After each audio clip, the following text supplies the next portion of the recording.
Hey guys, TG here. It is Monday night, June 9th, and I want to look at two option setups with you within the context of Elliott Wave. I want to look at Exxon and I want to look at Google.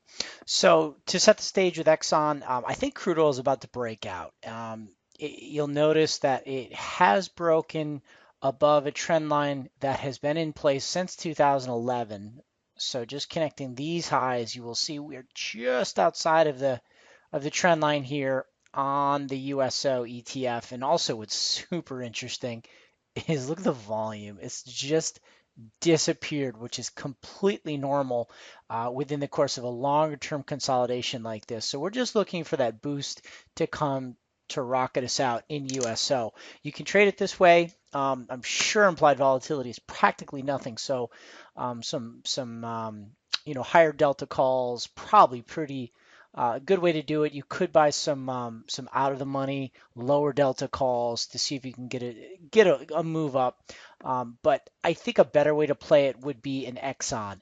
It's showing a great Elliott wave count from March 20th. You can count 1, 2, 3. Nice pullback in 4. It held wave 4 support zone, and it's looking to want to move up to your typical wave 5 resistance zone right about 105. So good way to play this, guys, and this is what we're going to look to do with clients tomorrow. We're going to look to get the 100, go long the calls. We're going to look to sell the 105s because that is the upside wave 5 objective in this zone. So you buy the 100s, buy 100, sell the 105s, and looking at time, we have some timing right around the end of June. Okay, so it actually sneaks out into the first week of July, so better to buy the July 100-105 vertical call spread. So it's a long vertical, long call vertical right there in Exxon.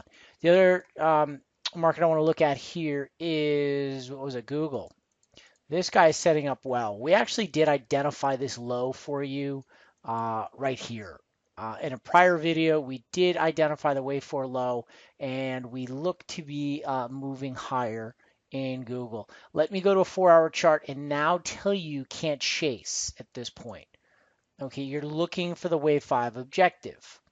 Again, we held wave 4 low, beautiful wave 4 timing. We're now moving higher in wave 5. How do you calculate the end of wave 5? Two simple ways. First thing when you do is you do wave 5 versus 4. And you want to do the 1272 external retracement of wave 4 compared to wave 5. We're right at the 786. That's 100%. And the 1272 is at 585. That's the first objective. Second one you want to do is 5 versus 1 and 3. What that does is takes the distance traveled in 1 through 3 and projects it up from the end of 4.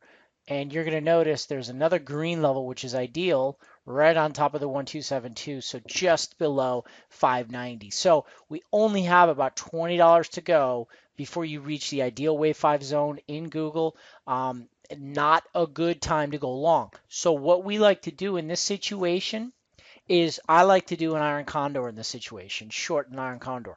So what do you know about this wave count? If this is wave 4, okay, and this is in fact the correct count, we should not go below the low of wave, where's my red?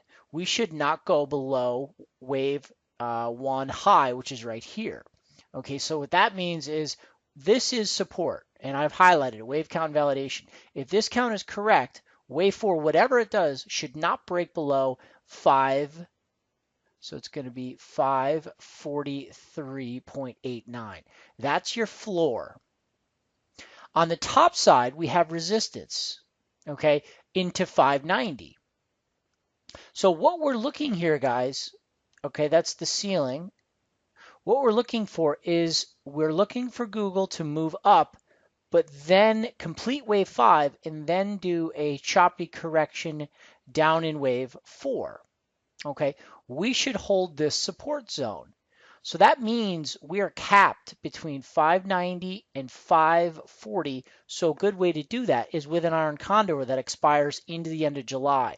Google volatility is pretty high, implied vol is pretty high. So what you could do is sell like a 590, 600 short call spread on the top side, and then you could sell a 540. Oh, that's a terrible four. 540, 530 on the downside. Put credit spread, okay, to create the condor because we should be trapped in these two zones. So that's the way we're going to be looking to play it tomorrow. A good way to take advantage of move that is just about done, then looking to reset. Plus, we have the NASDAQ into resistance. And I can tell you what, the Google chart has been outperforming underperforming the NASDAQ. NASDAQ's at highs here, and Google is really struggling. So that really tells you if and when the NASDAQ rolls over, which we do have resistance up in the 3850 in the NASDAQ and the NDX, then Google should definitely find resistance up here and then go back and retest these lows, allowing you to take advantage of the condor. All right, good luck, guys. Hope that helps. I know there's a lot there, but a lot of fun things to do with Elliott options. So I'll see you guys in the next video update. Have a great night, great trading week.